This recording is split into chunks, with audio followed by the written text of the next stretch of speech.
Hello everyone, my name is Pankaj Kumar Sharma and today we discuss about NEET UG Physics syllabus. Okay, तो यहाँ पे देखिए generally हमारे पास 11th और 12th का सिलेबस रहता है फिजिक्स के अंदर। भाई नीट में अपना क्या रहता है, बायोलॉजी भी आता है, केमिस्ट्री भी आता है, बॉटनी भी आता है, जूलॉजी भी आता है। जिसमें फिजिक्स है इसके 50 क्वेश्चन आते हैं आपके पास, ठीक है ना। आपको अटेम्प्ट करने होते हैं 45 क्वेश्चन। भाई 50 क्वेश्चन आते हैं जिसमें से 45 क्वेश्चन आपको अटेम्प्ट करने होते हैं और पर क्वेश्चन होता है वो आपका 4 नंबर का होता है। ओके, नेगेटिव मार्किंग 1 होता है, ये आप सबको पता है। बट इसमें देखिए ध्यान से समझना, सेक्शन ए और भी आते हैं आपके, जिसके सेक्शन ए के अंदर आपके आप बात करते हैं जो सेक्शन ए होता है, सेक्शन ए के अंदर आपके पास आते हैं 35 क्वेश्चन और सेक्शन बी होता है, उस सेक्शन बी के अंदर हमारे पास आते हैं 15 क्वेश्चन। इस तरीके से टोटल हमारे पास 50 क्वेश्चन होते हैं जिसमें से अपन को 45 क्वेश्चन करने होते हैं। आगे इतनी बात समझ में। अब देखिए ध्यान से कि अपन को क्या क्या यहाँ पे देखना है। अब देखो जनरली अगर मैं बात करता हूँ सिंपल सी, तो हमारे पास 11th क्लास का एंड 12th क्लास के यहाँ पे टॉपिक्स रहते हैं हमारे पास।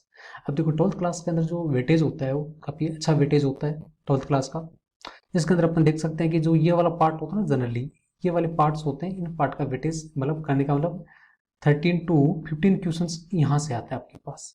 13 टू 15 क्वेश्चन कहने का मतलब कि 12th क्लास का जो वेटेज है सबसे अच्छा होता है।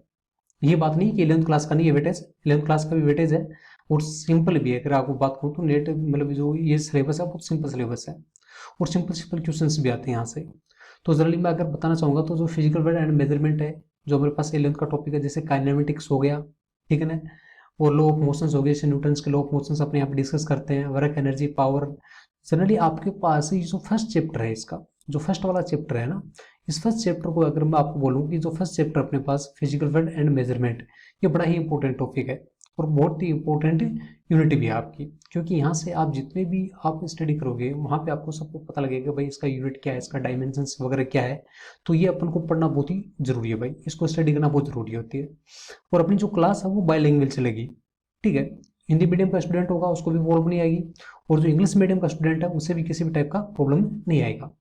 इसके बाद में देखिए ध्यान से अपन बात करते हैं, जैसे मैं यहाँ पे आपका 11th क्लास का एक टॉपिक लेके चल रहा हूँ, जैसे आपको अपने ग्रेविटेशन की स्टडी कर रहे हैं अपने, ठीक है ना, ग्रेविटेशन वाला पार्ट है उसको अपने स्टडी करेंगे। इसी टिप्स के साथ अपने पास 11th और 12th का सिलेबस मैंने पुट आउट कर दिया है, यहाँ पे मेंशन कर रखा है, तो ध्यान से इन चीज़ को देखना। इसके बाद में आपके पास मैं एक टॉपिक स्टार्ट करने जा रहा हूँ जिसमें हमारे पास अपन बात करेंगे ग्रेविटेशन की बात करेंगे, ठीक है। जिसमें अपन सबसे पहले क्या बात करें कि ग्रेविटेशन एक्चुअली होता क्या चीज़ है। पहली बात तो ये रूल किसने दिया था, तो ये रूल किसने दिया था, न्यूटन ने दिया था। किसने दिया था, न्यूटन ने दिया था, ये आप सबको पता है किसने दिया था, न्यूटन ने दिया था। अब देखो ग्रेविटेशन जनरली क्या चीज होती है, अगर मैं सिंपल मैटर अगर बात करता हूँ सिंपली, तो अपन क्या बोल रहे हैं, द अट्रैक्शन बिटवीन, क्या बोल रहे हैं, the attraction between particles of matter is called gravity, या फिर ग्रेविटेशन बोल सकते हैं, कोई दिक्कत नहीं है इस चीज के अंदर। अब मैटर का मतलब क्या होता है, मैटर का मतलब ये नहीं कोई सॉलिड हो गया भाई, मैटर का मतलब सॉलिड ही नहीं होता है, मैटर होता है ना मैटर, तो मैटर का मतलब सिर्फ सॉलिड ही नहीं होता है। मैटर का मतलब हमारे पास 3 टाइप से हो जाता है, क्या होता है, 3 टाइप से भाई। इसके अंदर अपने पास सॉलिड भी अपने इसके अंदर इंक्लूड करते हैं, लिक्विड भी अंदर अपने इंक्लूड करते हैं, और गैस भी अपन, गैस मॉलिक्यूल्स है उसको भी अपन क्या करते हैं, इंक्लूड करते हैं। तो मैटर का मतलब आप कभी भी हमें समझना कि सिर्फ सॉलिड है, इसमें सॉलिड लिक्विड गैस तीनों ही इंक्लूड होती है। तो इनके बिटवीन जो फोर्स लगता है, अट्रैक्टिव फोर्स लगता है, जो ग्रेविटेशन होता है उसका जो नेचर होता है, नेचर कैसा होता है, जो ग्रेविटेशन फोर्स होता है उसका नेचर कैसा होता है, ये होता है अट्रैक्टिव। कैसा होता है, अट्रैक्टिव नेचर होता है। तो सॉलिड लिक्विड गैसेस जो पार्टिकल्स होते हैं उसके बिटवीन जो अट्रैक्टिव फोर्स लग रहा है वही अपना क्या होता है, ग्रेविटेशनल फोर्स होता है। एक सिंपल लैंग्वेज मैंने आपको समझा दिया। अब देखो न्यूटन्स ने ग्रेविटेशनल लॉ का आपको पता है कि इन्वेंशन किया था, मतलब न्यूटन्स ने इसके रूल को दिया था। इसकी जो अगर मैं बेसिक बात करूँ तो इसका फॉर्मूला है वो न्यूटन्स ने दिया था, ओके। अब फॉर्मूला किसने दिया था, न्यूटन्स ने दिया था। अब ध्यान से समझना इस चीज के बारे में कि भाई न्यूटन्स ने दिया था, बट ये किसके ऊपर बेस है, ये जनरली क्वेश्चन आता है सिंपल सा कि भाई न्यूटन्स लॉ ऑफ ग्रेविटी है किस पर बेस है, मतलब ये किसके थ्रू बनाया गया है, इसको इस रूल को किस रूल के थ्रू डेवलप किया गया है। तो आपको बिल्कुल याद रखना होगा, माइंड में एकदम से याद रखना होगा कि भाई इसका जो बेस है, अगर मैं बात करता हूँ तो यहाँ पे मैं अगर बेस की बात करता हूँ तो इसका जो बेस आएगा हमारे पास वो कैसा बेस आएगा, इसका केपलर्स लॉ। क्या होगा इसके अंदर, केपलर्स लॉ, केपलर्स लो है, इसमें बेस है ये न्यूटन का ग्रेविटेशन रूल। अभी ग्रेविटेशन रूल क्या बोलता है, ध्यान से समझना इस चीज के बारे में कि मैं इन्हें यहाँ पे लेके चल रहा हूँ कि हमारे पास 2 पार्टिकल है, ये मास m1 इस पार्टिकल का मास और इस पार्टिकल का मास मैं क्या बोल रहा हूँ, m2 ले रहा हूँ। अब दोनों के बीच में जो डिस्टेंस है, ठीक है ना, दोनों के बीच में जो डिस्टेंस है वो मैं आर लेके चल रहा हूँ, ठीक है। दोनों के बीच में जो डिस्टेंस है अपन क्या पुट आउट करके चल रहे हैं, यहाँ पे डिस्टेंस अपन आर यहाँ पे पुट आउट कर रहे हैं, सिंपल सी बात है। अब देखिए ध्यान से, बहुत इंपॉर्टेंट थिंग होती है भाई, अपन को ये जो की पॉइंट मैं बोल रहा हूँ बिल्कुल ध्यान में रखना होगा कि भाई मैं आर ले रहा हूँ, तो आर कहाँ से ले रहा हूँ, पुट आउट कर रहा हूँ, तो याद रखना आर है वो m1 m2 मास है, इनके सेंटर से पुट आउट कर रहे हैं अपन। कहाँ से पुट आउट कर रहे हैं, इसके जो सेंटर है इस सेंटर से अपन पुट आउट कर रहे हैं। कहाँ से पुट आउट कर रहे हैं, इसके सेंटर से, ओके। इसका ये जो सेंटर है इस सेंटर से अपन पुट आउट कर रहे हैं इस आर को, ठीक है ना। तो जनरली मैं यहाँ पे बोलना चाहूंगा जो आर में नोटेट करूंगा मैं इसको इस तरीके से नोटेट करूंगा, ठीक है ना। ये मैंने आपको समझा दिया है किस तरीके से नोटेट करूंगा। अब ये मेरे पास डिस्टेंस होगा वो कितना होगा, आर होगा। हमेशा याद रखना हाइट होती है वो सरफेस से मेजर करते हैं अपन, देखिए अर्थ सरफेस है तो अर्थ सरफेस से अपना हाइट मेजर करते हैं, उसका सेंटर से हमेशा क्या होती है, डिस्टेंस मेजर करते हैं, ठीक है ना। ये की पॉइंट है, बिल्कुल आपको याद रखने होंगे इन चीजों के बारे में, ओके। अब न्यूटन ने इसका रूल दिया था, न्यूटन ने क्या दिया था कि भाई इसने दो रूल यहाँ पे दो एक अपने पास फंक्शन लेके आया था। वो क्या लेके आया था कि F इक्वल टू जो ये फोर्स लगेगा इनके बिटवीन जो ये मासेज है m1 m2 इनके बिटवीन जो फोर्स लग रहा है वो फोर्स आपका किसके प्रोपोर्शनल होगा। जनरली ये जो फोर्स प्रोपोर्शनल किसके होगा, ये फोर्स आपके पास प्रोपोर्शनल होगा m1 और m2 के मल्टीपल के, क्या m1 इंटू m2 के मल्टीपल के। और इसको इक्वेशन नंबर 1 पुट कर दिया। और सेकंड इन्होंने क्या मेजर किया और उन्होंने क्या बोला कि भाई ये जो फोर्स है आपके पास ये फोर्स किसके प्रोपोर्शनल होगा, ये फोर्स किसके प्रोपोर्शनल होगा, ये फोर्स आपका जो प्रोपोर्शनल होगा वो किसके होगा, वो होगा इनके बीच में जो डिस्टेंस है इसके इनवर्सली प्रोपोर्शनल होगा, 1/r² के इनवर्सली प्रोपोर्शनल होगा। ये इक्वेशन नंबर 2 है। और याद रखना यही जो मैं बोल रहा हूं यहाँ पे ये वाला, इसी को अपन क्या बोलते हैं, इनवर्स स्क्वायर लॉ, ठीक है ना। ये भी कई बार पूछा जाता है कि इनवर्स स्क्वायर लॉ क्या होता है, तो F proportional to 1/r² is called inverse square law, okay. इतनी बात आपको समझ में आ गई होगी। अब दोनों इक्वेशंस को अपन को क्या करना है, मर्ज करना है। दोनों इक्वेशन को अपन को क्या करना है, मर्ज करना है। तो मर्ज करने से हमारे पास इक्वेशन क्या बनती है, F इक्वल टू, देखिए यहाँ पे generally F is proportional to, अगर बात करूंगा तो F is proportional to m1 m2 by r², ठीक है ना। ये है इस, और इस प्रोपोर्शनल साइन को जैसे रिमूव किया तो F इक्वल टू यहाँ पे मेरे पास क्या आ गया, यहाँ पे मेरे पास आ गया स्मॉल कैपिटल G, ठीक है ना, कैपिटल G। ध्यान से समझना m1 m2 बाई r², ये हो गया बात। अब ये G एक्चुअल में क्या चीज होती है, पहली बात तो मैं आपको बोलना चाहूंगा कि ये जो मैंने फॉर्मेट यहाँ पे पुट आउट कर रखा है, ये जो मैंने फॉर्मेट यहाँ पे पुट आउट किया है, ठीक है ना, ये जो फॉर्मेट मैंने पुट आउट किया है ये फॉर्मेट एक्चुअली कैसा फॉर्मेट है, ये स्केलर फॉर्मेट है। क्या है, स्केलर फॉर्मेट है ये स्केलर फॉर्म बोल सकते हैं आप इसका। अब आपको सर वेक्टर फॉर्म क्या होगा, तो ध्यान से समझना है, वेक्टर फॉर्म को अपन F वेक्टर से डिनोट करेंगे।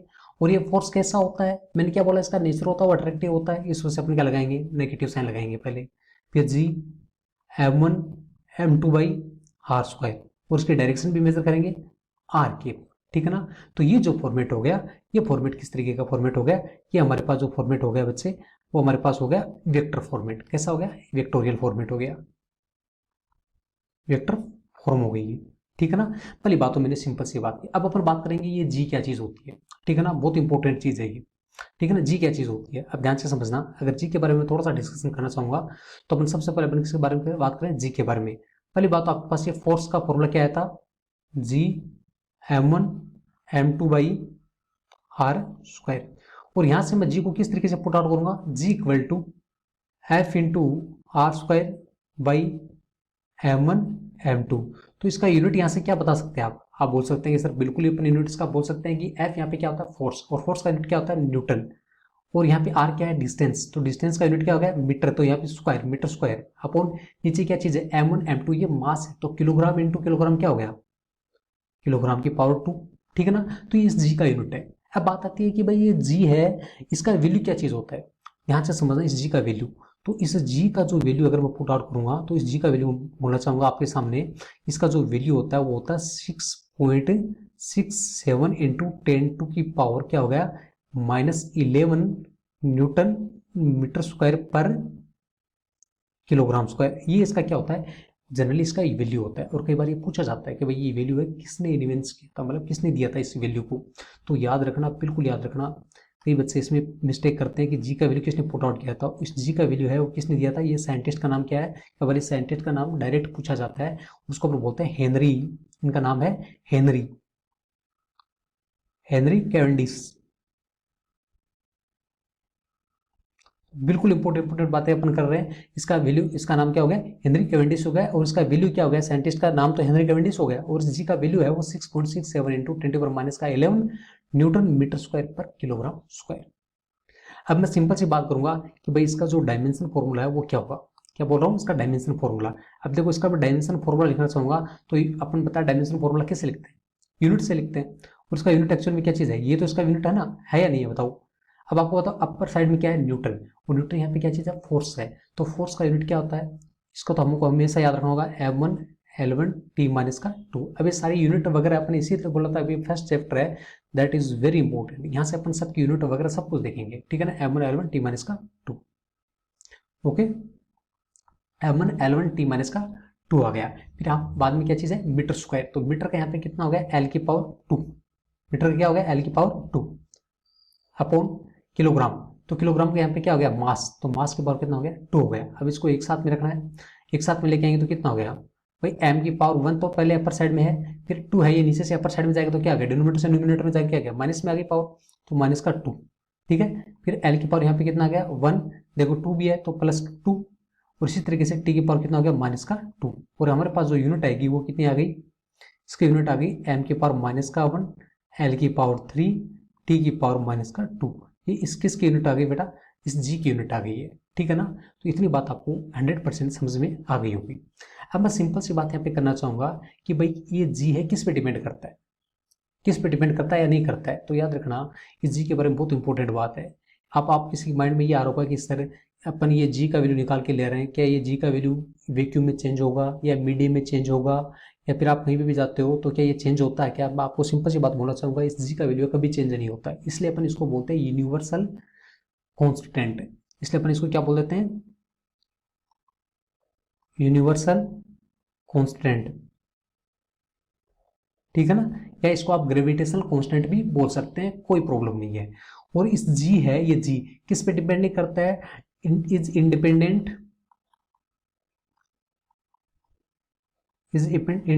On position. आप कहीं पे भी पोजीशन पे पुट आउट कर सकते हैं, कोई प्रॉब्लम नहीं होगी आपको। टेम्परेचर, प्रेशर, ठीक है, एंड मीडियम, ठीक है ना।